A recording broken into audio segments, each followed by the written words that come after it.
rehetra ao amin'ny tompo a hiara-hitsangansika andeha natateraka ny hira ny azakazaka masina.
Izay malala an'Andriamanitra sady antsony masina ho aminareo mandrakariva ny hery avako no fahasoavana sy ny fihedanana avy amin'Andriamanitra raintsika sy Jesosy Kristy Tompo. Anio dia liturgia amin'ny andron'ny fahatelo no tanterahantsika ary tafiditra ato anatin'ny alahady faharoa amin'ny kareny amin'izao alahady voalohany amin'ny volana marsa izao. Ivanjinantsika ihany koa ny lohahevitra manao hoe mitarika ao amin'ny fandinihitsena ny tompo. Andehantsika ry havako hiara-amin'ny voninahitra an'Andriamanitra amin'ny salamo fahadimy amby zato ny andininy voalohany ka hatramin'ny fahadimy. Salamo fahadimy amby zato ny andininy voalohany ka hatramin'ny andininy fahadimy. Ary ny ireo tanterahantsika dia ny laharana fahafito amby enimpolo amby zato andininy voalohany sy ny faharoa ary fahatelo ary tsy mipetraka isika raha tsy vita ny vavaka. Andeha ary isika hideran'Andriamanitra amin'ny salamo fahadimy amby zato no tanterahantsika mivelatra eo amin'ny lohantsika izany salamo fahadimy amby zato izany hanomezantsika voninahitra an'Andriamanitra hiderantsika azy manao hoe miderany Jehovah miantsoany anarany atao fantatra ny firenena ny asany mirao azy mankalasa azy sainsainy ny fahalalana rehetra ataony atao rehetrarehetrareo ny anaramasina ao ka hifaty ny fony izay mitady Jehovah miradapany Jehovah sy ny heriny ka sao mandrakariva ny tapany saroty ny asa mahagarana ataony tena fahagarana sy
andeha raha imbomavaka isika dia afaka malala.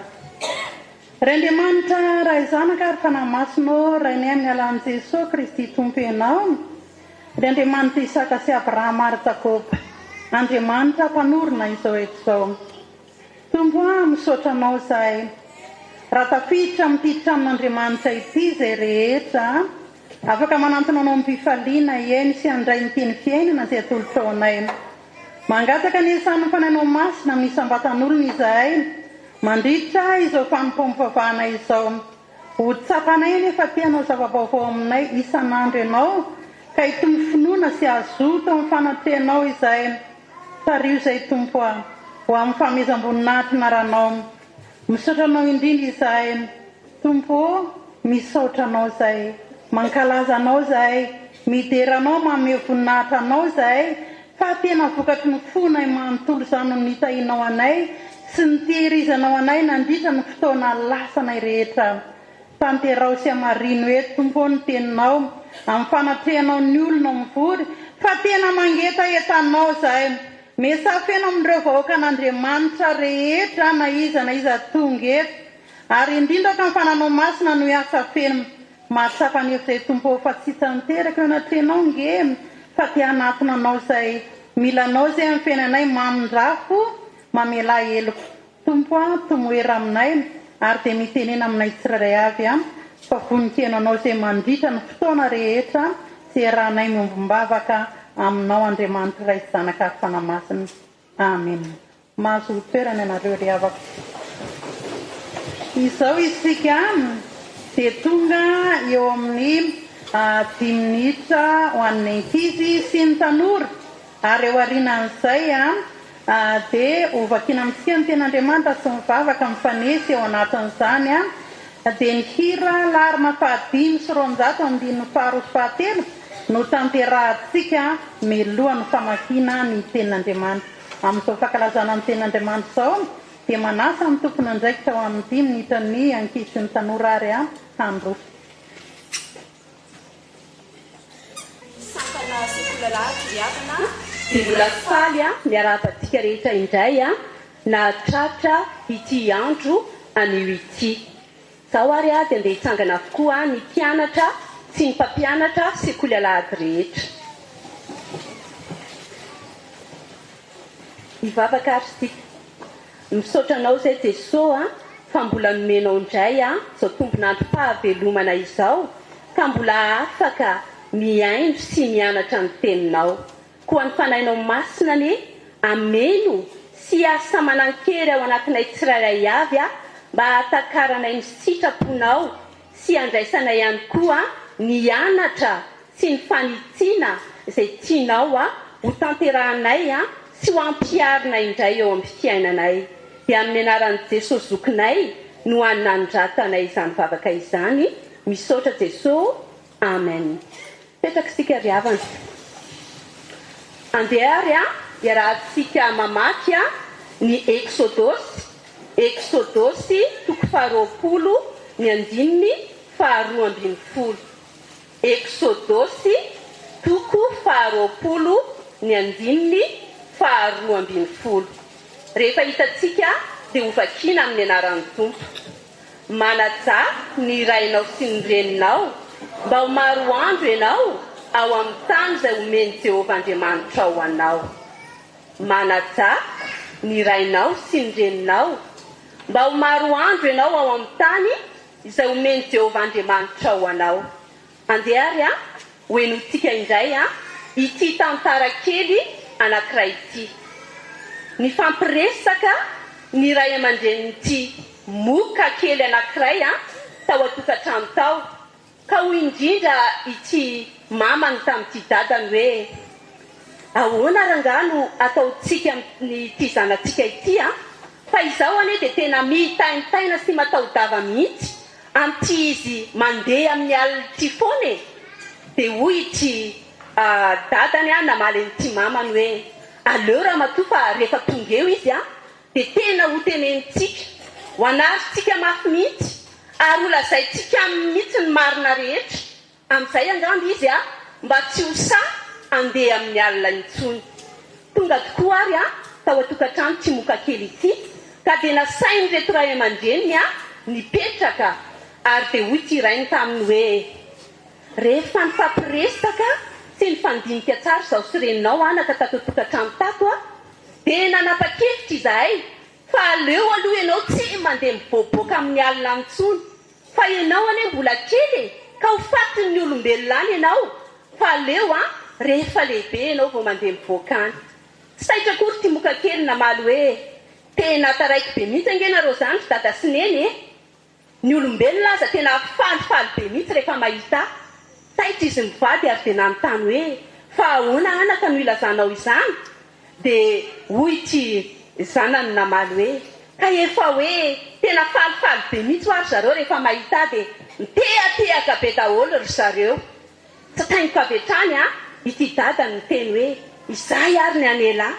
tsy falifaly na tehatehaka be zany ho ary zareo fa efa tena mamono anelahy mihitsy izy zany noho ny apitsoniny a dia mbola lasa nandeha nivoaka amin'ny alina ihany tsy moka kely fa tsy miaino ny fananaran'ny reto ray aman-dreniny ka noho ny apitso a rehefa tsy miverina noty tao an-trano izy dia efa fantatry reto ray aman-dreniny a fa maty zay a ty moka kely zanany ity lesona lehibe mihitsy no azontsika raisina avy amin'izany tantara kely zany a indrindra amin'izao ny vanim-potoana izay misy atsika izao izay vanim-potoana tena mampirongatra tokoa ny tsy fankatoavan'ny zanaka ny ray aman-dreny hitantsika izany eny anivon'ny fiarahamonina misy atsika eny any anatin'ireny tokantrano maro samihafa ireny rentsika ihany koa zany any amin'ireny ainao manjery maro samihafa ireny tena mitritrika malahelo misento mijaly ny ray aman-dreny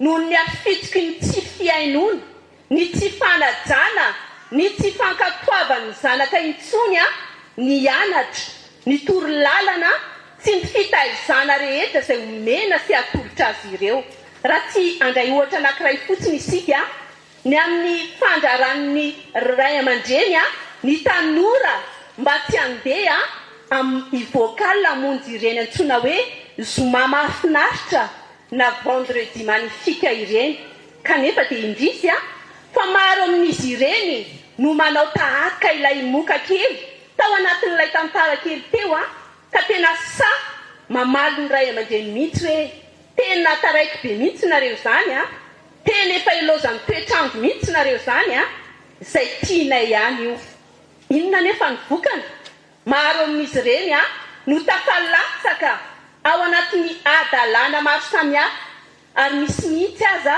no namony aina noho ny lozam-pifamoivozana ohatra noho ny abibiana sy ny herisetra noho ny fidorohana zava-mahadomelona sy ny maso tsy voatanisa koa izany indrindra no mahasarobidy ny fianarana ny tenin'Andriamanitra ary anisan'izany a ny fianarana sekoly alahady satria nahoana satria tsarovy tsara fa ny tenin'Andriamanitra irery ihany no fitaovam-piadiana entina miaro tena ao anatin'izany rehetrarehetra zany ary anisan'izany zao a ny tenin'Andriamanitra izay voalaza ao amin'ny Exodosy 20:1-20 izay efa niarahantsika namaky tery am-boalohany tery manao hoe manaja ny rainao sy ny reninao mba ho maro andro ianao ao amin'ny tany izay omeny Jehovah Andriamanitra ao anao manaraka izany ihany koa ry zanaka ry tanora malaly dia tsarovy a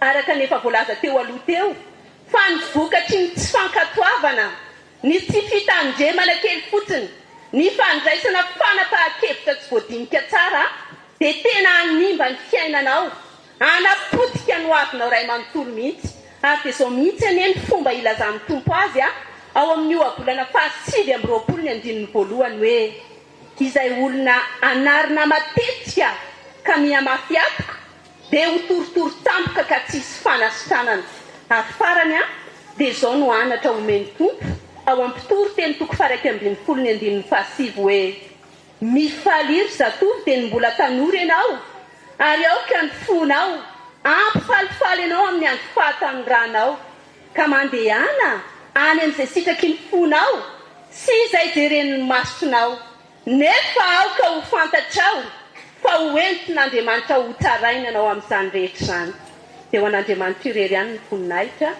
Amen.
Mbola velom-pisaorana anao hatrany izay Andriamanitra rainay fa mbola lenao izao ampapitaona izao indray hamakiana sy hainoana ary andraisana ny filazantsaranao izao. Mangataka ny fanainao masina ary izahay hitarika anay amin'izany. Hiasa ao anatina tsirairay tokoa anie ny fanainao masina ka tsisy feo hafa horenay sy iainanay afa-tsy ny teninao irery ihany. Mombary fanahy masinao amin'ny mpanomponao izay hitory sy hanambara izany teninao izany koa ary miasa mahery ianao ao anatin'ny vahoakanao mangetaheta mandrakariva nireny teninao ka ho tena sabatry ny fanahinay tokoa anie izany teninao izany ary ampitombo ny finoanay ianao ny fahankatoavana azy dia mitenena ary tovo araka ny fombanao fa voninkaino anao izay mpanomponao amin'ny anaranao Jesoa. Amen. Fitomanina toko fahatelo ny 7:7 ka hatramin'ny 5:20. Amin'ny anaran'i Jesosy manao hoe iza moa no miteny ka mahatonga izany raha tsy zavatra efa nodidiany tompo tsy avy vavany avy indrindra va ny voany soa sy ny loza ka ahoana ny monomonoman'ny olona mbola velona fa no tsy aleo misento noho ny amin'ny fahotany avy. Aoka isika andinika tsy hamantatra ny alehantsika ka hiverina indray amin'ny Jehovah. Aoka sandratsika amin'Andriamanitra ny an-danitra ny fontsika sy ny tanantsika. Izahay efa nanota sy nanao ditra ary ianao kosa tsy mamela heloka. Nisarona fahatezerana ianao ka nanenjika anay. Eny novononao izahay fa tsy niantranao. Nisarona rahona ianao ka dia voasakana ny vavaka. Nataonao tahaka ny fakifaky sy ny zavatra nariana teo voan'ny firenena izahay.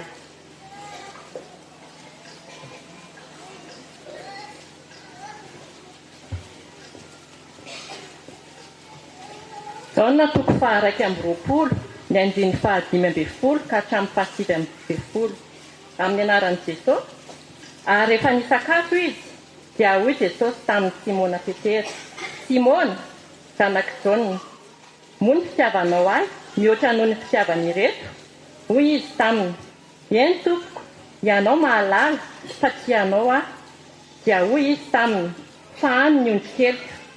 Hoy indray izy tamin'ny fandroany: Simona, zanak'i Jona, moa tsy ahy va ianao?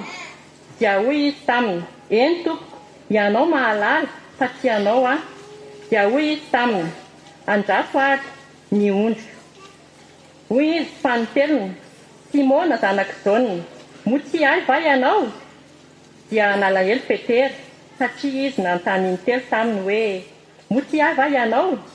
ka hoy izy taminy: tompoko, ianao mahalala ny zavatra rehetra, fantatrao fa tsy ianao hoy Jesosy taminy, fa ano ary ny ondriko. Lazaiko aminao marina dia marina tokoa, raha mbola tanora ianao dia nisisika ka nandeha tamin'izany teninao, fa rehefa antitra kosa ianao dia aninditra ny tananao, ary olo-kafa no aninika anao ka hitondranao amin'ny titinao. Ary izany no lazainy anambara ny fomban'ny fahafatesana izay ankalazainy an'Andriamanitra. Ary rehefa voalazana izany dia hoy izy: manarahy.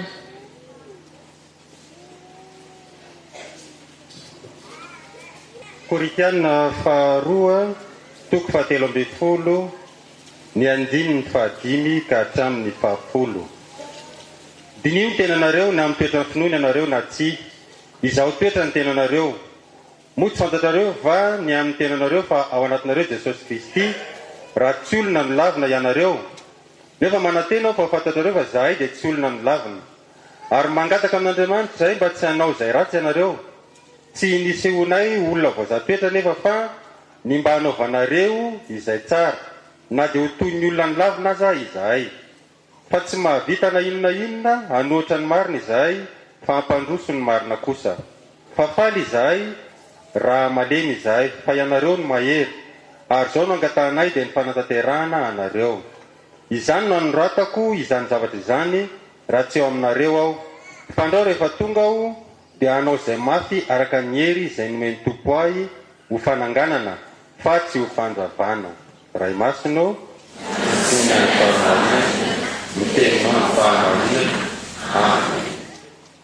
andeha raisagna sikariavako malala nateraka ny 420 voalohany sy ny fahatelo isenatsika ny efatra ny fomba.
Izay malala an'Andriamanitra sady ho antsy ny masina, ho aminareo mandrakariva ny hery avako ny fahasoavana mba ampiadanana avy amin'Andriamanitra ray sy Jesosy Kristy tompontsika.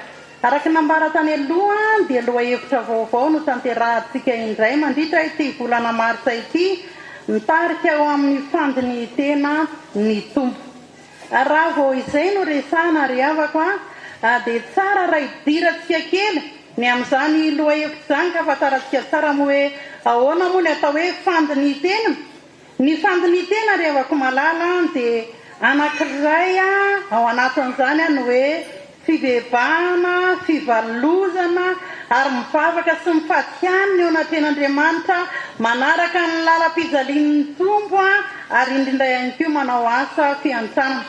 Raha ny katolika namatsika dia ny alarobia ny lavenona ny anazy nanaovana izany fadikanina izany fa ny antsika manomboka ny karemy ray manontolo dia anisan'ny tena hoe fandiny tena lany leo anatrehan'ny tombo anarahantsika izany hoe lala ny fijalian'ny tombo izany ato anatin'ny karemy. Ny ten'Andriamanitra hoentina amintsika ary amin'ny androny ity ny jaona toko faraka amin'ny 20 ny 15 ka hatramin'ny 7 afaka malala hoenty mitarika aloha ampahazavanareo ny ten'Andriamanitra dia izao. Taorian'ny nitsanganan'i Jesosy Kristy tombo tamin'ny maty no miseho ity tantara ity. Eto Petera ilay lehilahy mahery fo, ilay lehilahy tena hoe niaraka dita amin'ny Jesosy Kristy tombo, ilay lehilahy tena hoe nanao nenjo zavatra tamin'ny fanarahana amin'ny tombo, kanefa rehefa tonga ny atsatra na ny lalam-pijalian'ny tombo tamin'ny vanim-potoana satra indrindra dia nandahan'ny tombo i Petera tamin'izany fotoana izany. Ary toetra amin'ny Petera io indrindra natonga ity ten'Andriamanitra ity na natonga ny Jesosy Kristy tena andalina tsara anady tsara ny amin'ny fanontaniana ny hoe moty ava ianao. Izany toetra amin'ny Petera somary mivadibady izany mafana fo, kanefa koa samy vadika amin'ny Jesosy Kristy kanefa koa izany toe-javatra rehetrarehetra izany no nahatonga ny Jesosy Kristy hanao an'ilay fanontaniana intelo. Nefa moa ry afaka malala ao anatin'izany raha ataon'iray mijery ny fanontaniana izay nataon'i Jesosy Kristy tombo any Petera dia toa mitovy ihany izany kanefa rehefa tena dinihana lalina dia misy fahasamihafany andao azy ho andalanitsika isan'isany izany. Ny voalohany indrindra ny 15 dia ny faharoa ny 19 ary ny fahatelo dia ny 17. Idirantsika avy hatrany ary izao fatr'Andriamanitra izao. Dia afaka malala ao anatin'ity 15 ity dia lazain'ny ten'Andriamanitra mihitsy hoe Simona zanak' Jona, moa ny fitiavanao mihoatra noho ny fitiavan'reto, izany hoe moa fitiavanao mihoatra noho ny fitiavan'ireo mpianatra namanao. Dia hoy Petera manao hoe eny tombo, ianao mahalala fa tsy ianao nambarany tsara tamin'i Jesosy no hoe ianao mahalala fa ty ianao voalohany hoy Jesosy Kristy tompo hoe fahano ary ny ondry keliko. Izay mihitsy ny nambarany hoe fahano ary ny ondry keliko. Ao anatin'ny dika teny ombonana izy dia ambarany mihitsy hoe fahano ny zanak'ondriko. Manambara sazy fa any Jesosy ny ondry ary ondry kely no lazainy eo amin'ny 15 fahano ary ny ondry kely. Ny tena ambarany eto ry havako raha ohatra ka mandinika ny teny Grika, ny hevitra ilay hoe fahano ary ny ondry kely dia izao: ireo ondry kely izay lazainy eo amin'ny tenin'Andriamanitra ireo dia ireo zaza vao amin'ny finoana, ireo voanandray ny filazantsara, ireo izay voananaiky an'i Jesosy ho tombo sy mpamonjy ny fiainana. Azo lazaina hoe zazakely amin'ny finoana ihany koa izy ireo ka ronono ny mpanahy no sahaza azy. Hoy indrindra mantsy ny Korintiana 1:7-2 manao hoe ary izao rahalahy ronono no nomeko anareo fa tsy vedikana satria tsy mbola matanjaka ianareo. Afaka malala mbola tsy afaka mamatena ireny ondry kely ireny, mbola tsy afaka mahavoky ny tenany ireny ondry kely ireny, ka tsy maintsy ilana mpamana. Ary izay indrindra nahatonga amin'ny fanontanian'i Jesosy Kristy tombo voalohany hoe ty ava ianao fahano ary ny ondry kely raha tena ty ianao. Dia natao zany ao anatin'izany dia tena mamana ny ondry kely omena ronono sahaza azy. Araka ny voalaza ny tao amin'ny Korintiana teo hoe ronono mpanahy no sahaza azy omena azy amin'ny fotoana rehetra nomena azy mba ho ara-pahasalamana ihany koa nomena izany sakafo izany. Ary tena hoe mamana tia manome mikaroka tsara manao izay sakafo ahasalama azy. Afaka malala raha tonga eto anao anio manakambara amitsy aminao ny ten'Andriamanitra. Tsy Petera ihany no ilazan'ny ten'Andriamanitra ka omeny izao andraikitra mafonja izao, fa isika izay tonga eto koa no ny tenen'ny ten'Andriamanitra hoe fahano ary ny ondry kely. Ireo ondry kely ireo ny zaza madinika sy monono ireo mbola zava amin'ny finoana tsy amintsika ny ondry fa tena n'Andriamanitra ny ondry, fa amintsony koa izay isika hamana ireny ondrikely ireny tandremo ary manjakazaka amin'ny anjara fiandrasana fa tena karakarao ny ondrikely fa any ny ondrikely dia omeo ary izy atao kilapao izany ondrikely ny Jesosy Kristy izany satria azy ireny ka mampalahelo azy raha toy ireny ny tsy voafahana tsara.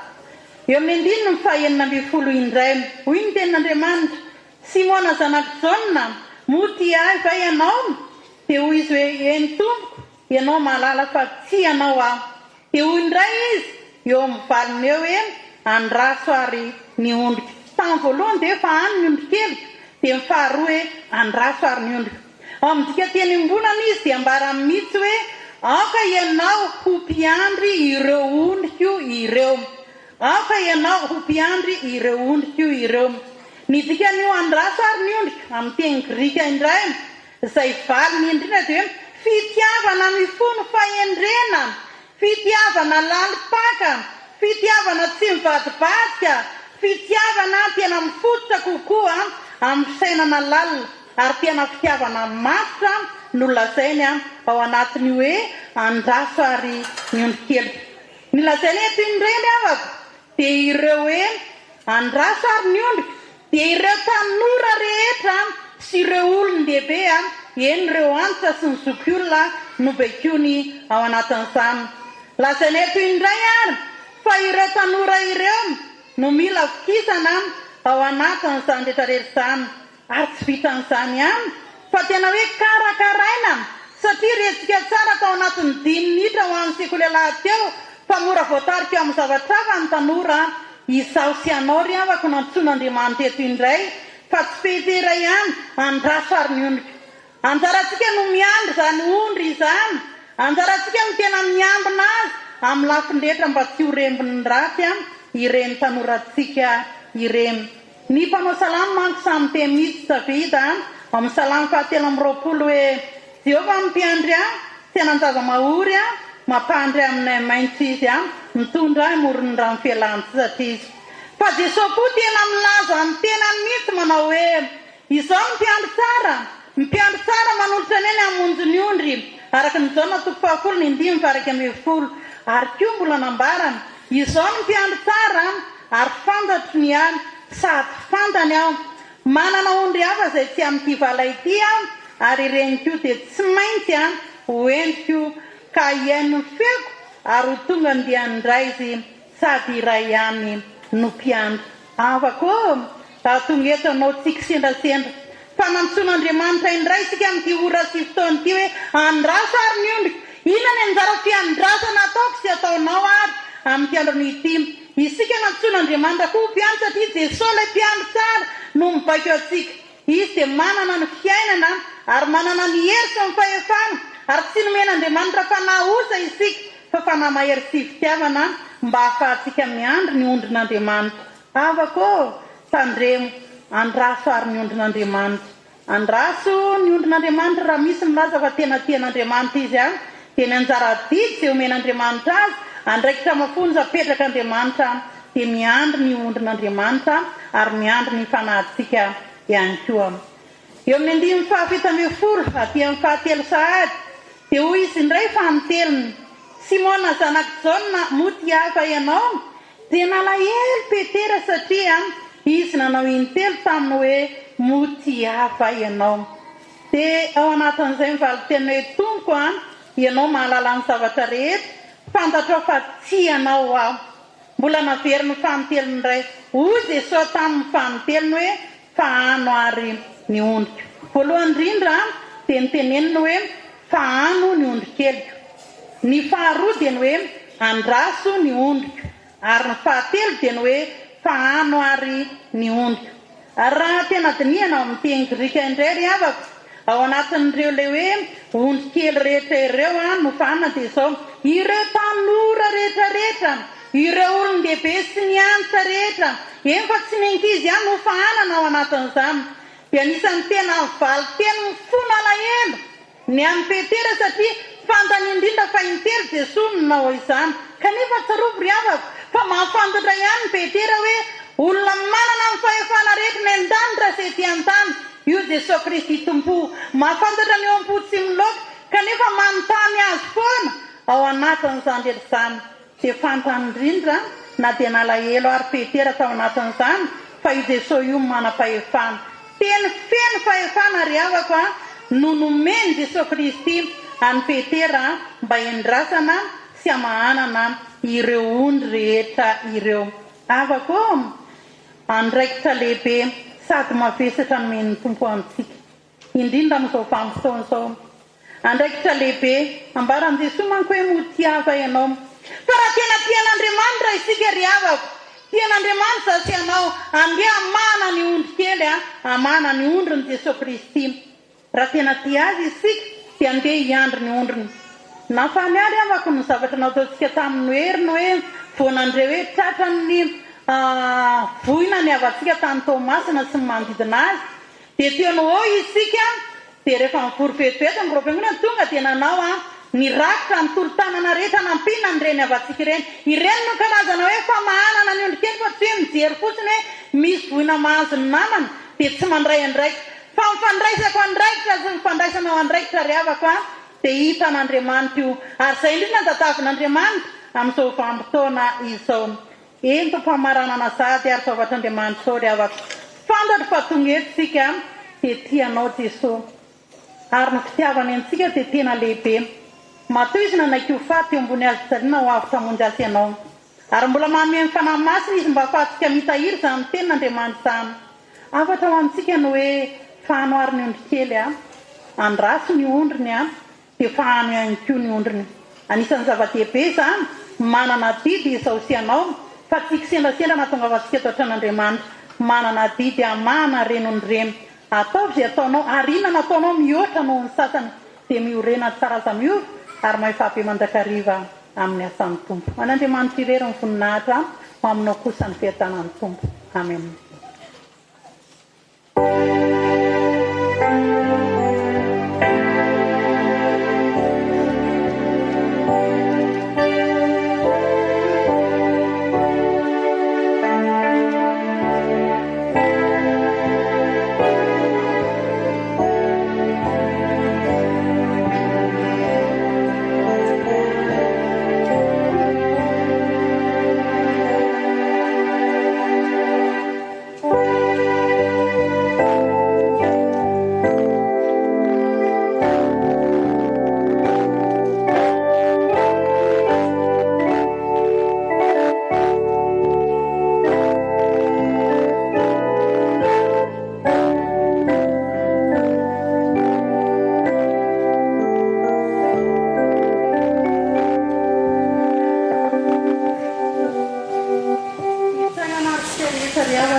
hivavaka ho setan'izao ten'Andriamanitra izao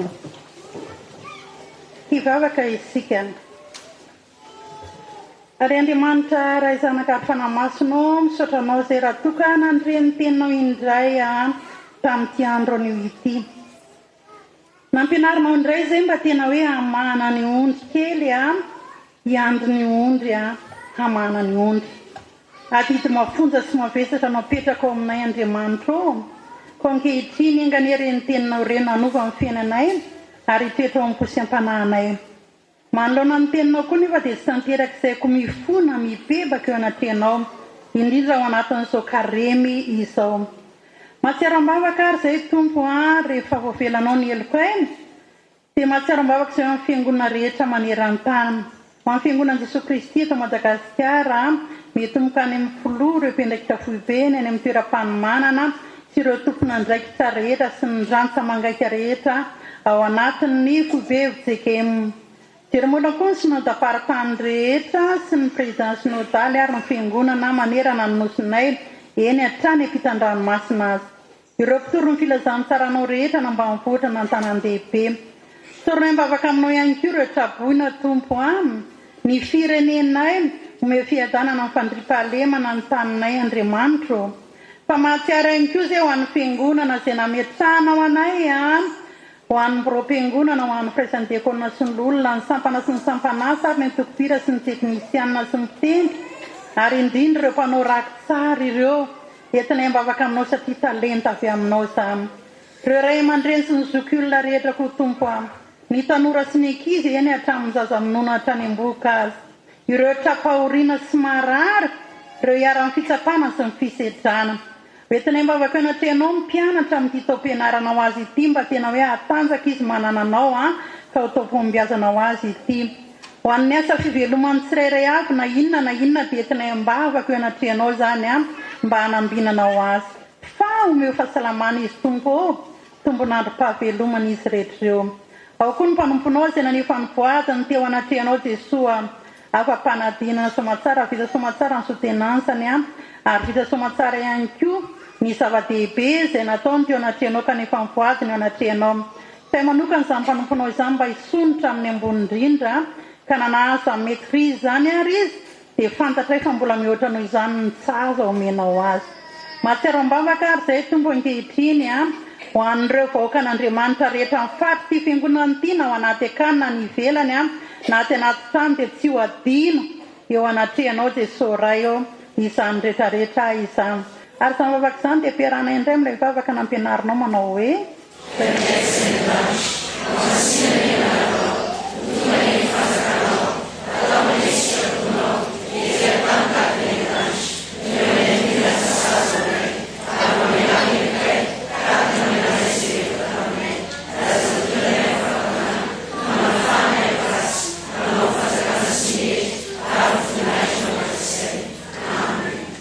mahazo toerana tokoa 5:27 ataontsika izao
retsika eto anatin'ny toriteny teo ny sitrafon'Andriamanitra marina izay tiany ambara amintsika dia tsarovo tsara fa izy dia Andriamanitra be famindramo ary tsy mitahiry fahatezerana ko antsika izay mbebaka marina tokoa ary mitsangana raisan'ny finoana sy ny famelan-keloka atolotr'Andriamanitra ao amintsika hoy ny tompo ataoko ahoana ny fahafoyanao mafy loatra ny alaheloko tsy amin'ny tolofo aho Andriamanitra fa tsy mba olona dia ny iray masinao aminao ko aza matahotra ianao fa efa nanavitra anao efa niantso ny anaranao ianao satria malala eo masoko ianao ambara aminao ary ankehitriny fa velany elokareo noho ny anarany masina aleloia miderany tompo sambatra ny olona izay voavelany eliny sy voasary mafahotany sambatra ny olona izay tsisany Jehovah ary tsy misy firaka amin'ny fanahiny amen eny arevako izy izay voavela eloka dia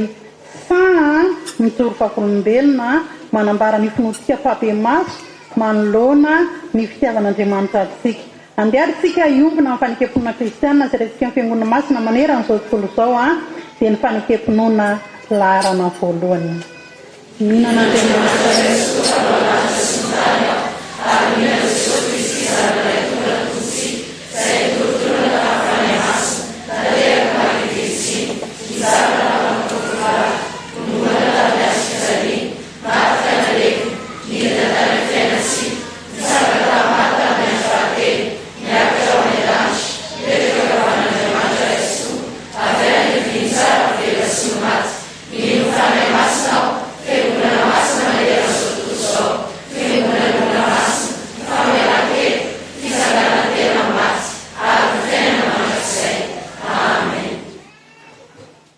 Azo toerana ianareo rehavako aminy ira avy hatrany totirako ny dina.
Misaotra n'Andriamanitra lehibe isika ry havako noho ny fitantanana sy ny fitahiny ary ny fandaminana ka vita soamatsara ny fampambovana izay nataontsika ankasitrahany ireo nananjara fanompoana manokana na iza tamin'ity tranon'Andriamanitra ity.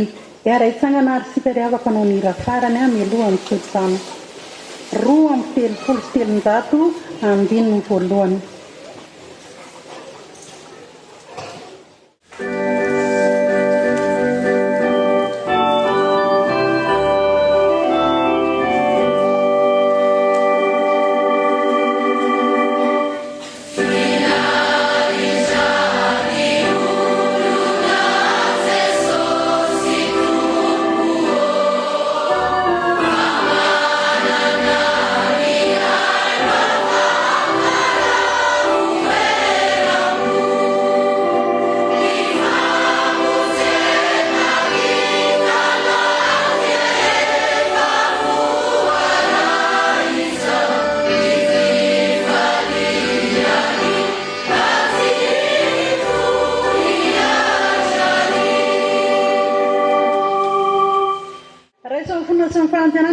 izao tsodrano men'andriamanitra ho tononona aminaranyto ary minofy efa nandray ianareo. Ny fiadanan'andriamanitra izay mihoatra no ny fahalalana rehetra neny hiaro ny tenanareo sy nenareo ary ny fanahinareo dia mahireza ilay malala indrindra eny mahireza fiadanana aneo anao. Amen. Mahazo toerana ny vava mangina ampetrao amin'andriamanitra amin'ny fanantenanao.